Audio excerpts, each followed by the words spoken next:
Please note, this video is old and outdated. Back when I made this, I had no idea what I was doing or how to write scripts. I don't agree with most of what I said in this video. Also, I'm pretty sure I like Resident Evil more than Luigi's Mansion, and I have no idea why I would compare these two games in the first place, like what the actual fuck.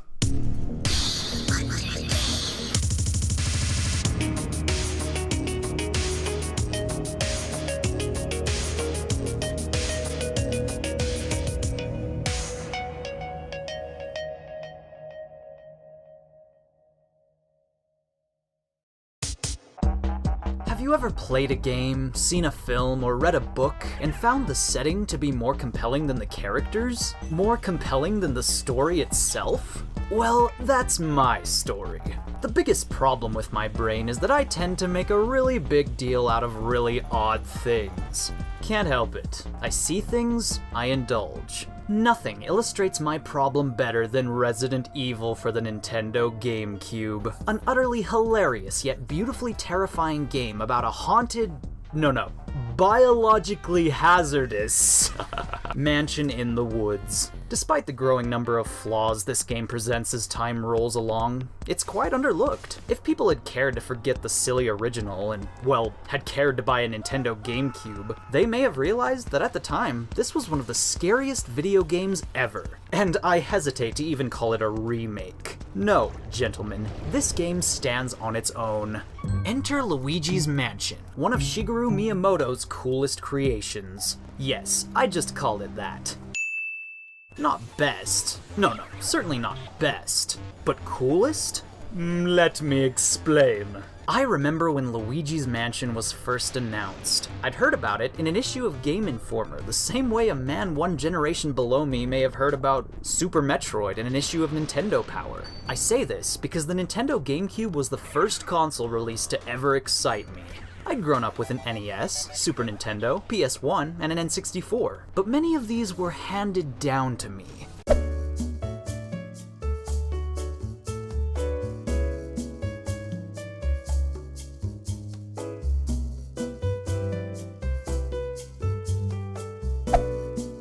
I'd never really had the chance to look forward to a launch title. And hell, was Luigi's Mansion a strange one. The absolute finest way to give Luigi his very own, very first video game.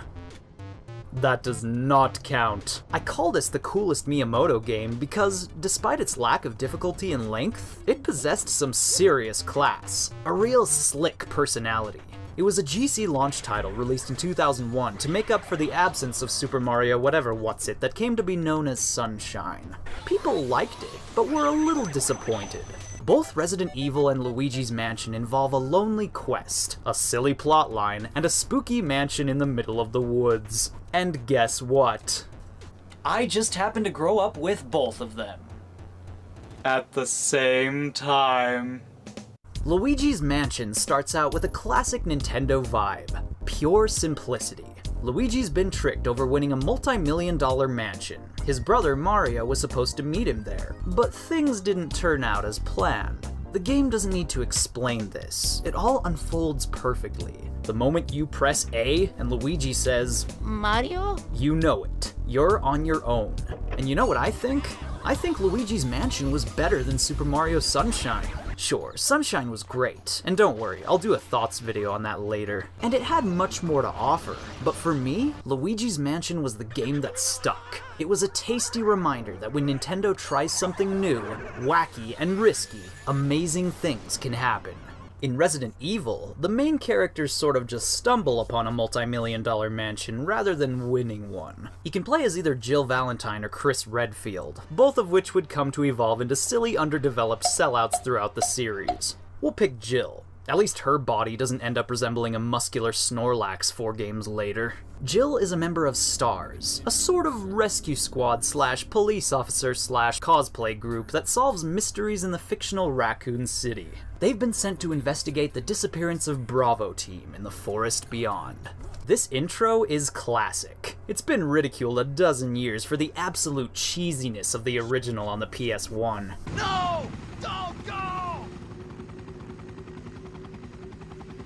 And while this remake is still pretty lame in terms of script writing, it's pretty damn scary. Capcom took everything that reeked in Resident Evil 1 and pretty much liberated the content into what would become a visually beautiful, delicately terrifying, and shockingly atmospheric video game.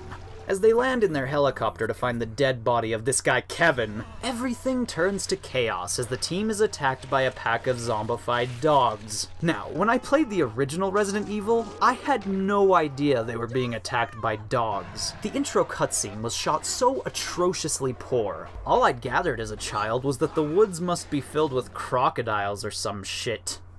Yeah, the message wasn't delivered very well. The Resident Evil series is full of so many cliches and plot holes that it's not even worth pointing them all out. Luigi's Mansion's plot is actually a lot tighter than any Resident Evil plot, embarrassingly. The mansion is some supernatural figment of the strange dimension of booze. Mario's been kidnapped by King Boo, who's transformed him into a painting. A quirky twist on the usual dangle Princess Peach over lava and wait for Mario to care concept. And King Boo is a pretty awesome antagonist. Just listen to that snarky little laugh. I especially love his ruby crown. It's got character, unlike that drooling atrocity. What's up with him? So, the whole game takes place in a haunted mansion. And how clever that was. It was daring, different, and in execution, perfect. What better way to give Luigi a personality than to star him as a shivering, cowardly ghost hunter? There are plenty of different ghosts, all of which do totally different things. Some shake the earth, some punch you in the face, some wrap around you and suck your blood, and some just mind their own business. Every type of ghost has its own voice and personality. My favorite ghosts are the ones that go woo! As you search the house for Mario, you'll find this game implements exploration as a primary mechanic, and it does it wonderfully. Various treasures, money, secret rooms, and even hidden ghosts are scattered throughout the house, and if you hope to find them, you'll have to be OCD about everything. This element trumps Resident Evil, but only slightly. Because in both games, you're greatly rewarded for exploration, but Luigi's Mansion goes about it in an exciting, unique way. In Resident Evil, all the items sort of just sparkle in the dark, so it's not likely you'll miss anything. But the problem with Luigi's Mansion is that the treasure is worth nothing. There's not much of a reward for finding all the coins. But let's talk about the mansions themselves. For me, that's what it's all about.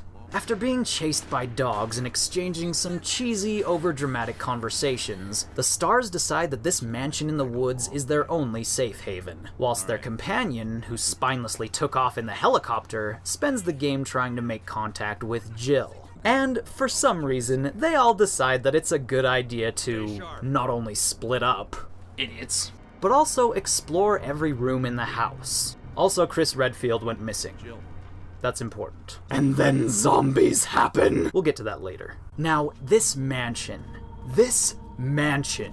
dear lord, this is one of the darkest, haunting places in any video game. Somehow, it even gets me more than Silent Hill, more than that village in Fatal Frame.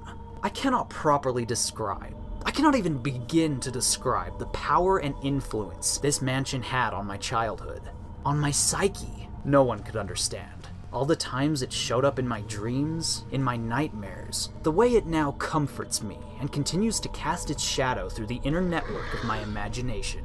To try sharing this with you all is fruitless. I'm pretty much nuts, but one thing's for certain.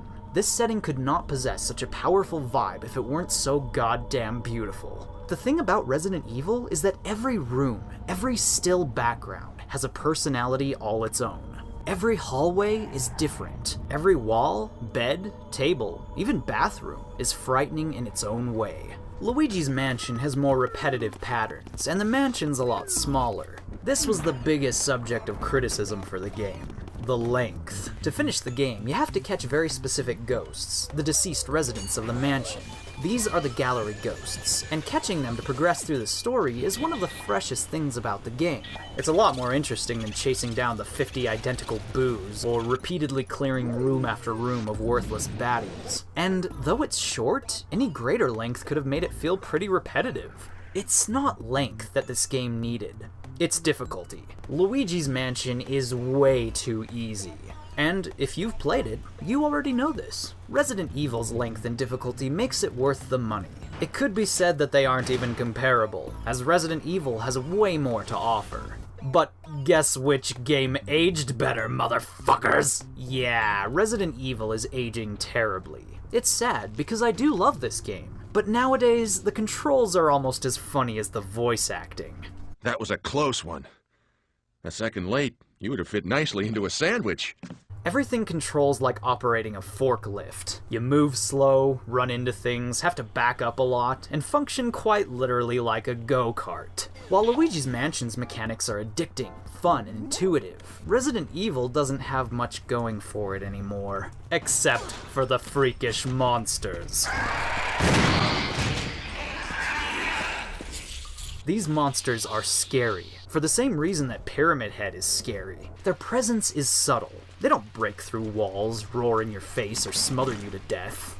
Well, sometimes. But more often than not, they just stand there. They crawl around and sometimes don't even acknowledge your presence. And please, tell me this isn't terrifying.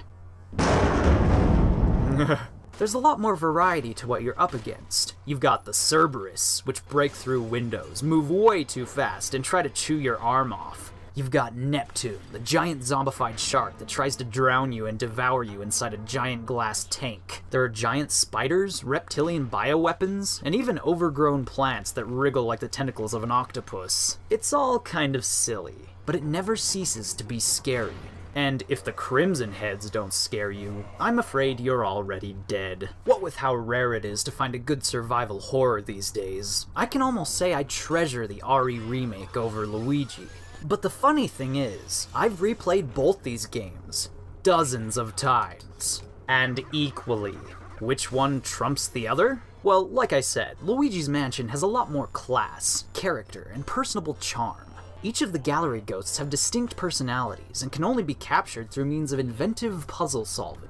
These puzzles are not complicated, they're simple, and that's the beauty of it. Nintendo games have always had that mysterious magic, haven't they? You know exactly what I mean. Resident Evil's puzzles are all awkward and stupid, but the puzzles in Luigi are pretty fun to figure out. I just wish it was a lot harder. I mean, even the boss battles can be classified as child's play, where Resident Evil is home to a big handful of badass monsters, like Yawn the giant snake, or Lisa Trevor. Oh god, Lisa Trevor. A bulletproof abomination of hell with 3 faces that would scar any child for life. Luigi's Mansion is home to only 4 bosses, but the variety in the gallery ghosts makes up for that. I mean, every little character is memorable. There's Melody, a bipolar pianist who loves video games. Mr. Lugs, a gluttonous mutant who apparently ate himself to death. Jarvis, a floating head that literally threatens to stuff you into a jar. And my favorite, Nana, a scary old lady who's been knitting an 871-foot scarf for the past eternity. Why does she scare me? Well, first of all, her rocking chair floats around the room like a helicopter. I'm not okay with that. Second of all, she fires laser beams from her eyes. Laser beams. I'm off track. What's this video about anyway? What's up with all this? What's up with you? And what do you think? You want to know what I think? I think Luigi's Mansion is the shit, while the solid darkness and scarring loneliness of Resident Evil has always captivated me, even simultaneously comforted me, scared me, and depressed me. Luigi's Mansion is an instant classic. It's a simple game conceived by a seamless mind. It never gets dull, hasn't aged, and never feels like it's losing its touch. While Resident Evil has a really stupid ending involving a hilariously stupid character and a stupidly easy monster, Luigi's Mansion ends with King Boo resurrecting Bowser from the dead. Yes, a Nintendo game actually inferred that Bowser is dead. That makes this a true sequel to Super Mario 64, instead of just recycling the basis. It's great. Clever, fun, spooky, and great. Its sequel kicks ass, and the Nintendo GameCube kicked ass, regardless of what it lacked. Please, Nintendo, try new things. Stop trying to innovate with your hardware, and return to what you do best. We need art that doesn't paint doors, but opens doors. And that's what I love about Luigi's Mansion. There's really no game like it. As for the other mansion, well, I'll never forget it. The expansive hallways, the dim corners, the beautiful caverns, the underground corridors, and, more than anything else, the safe room music.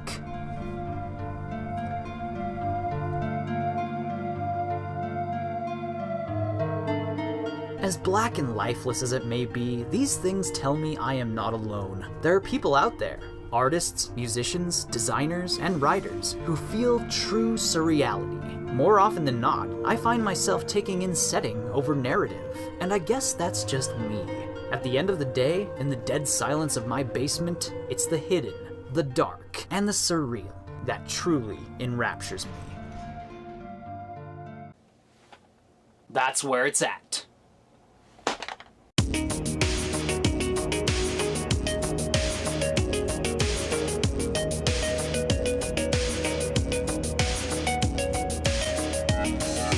Hey, be sure to check out my other 2 shows. You can take a look at more of my things below. And if you enjoyed this video, subscribe to see new Underneath content every week.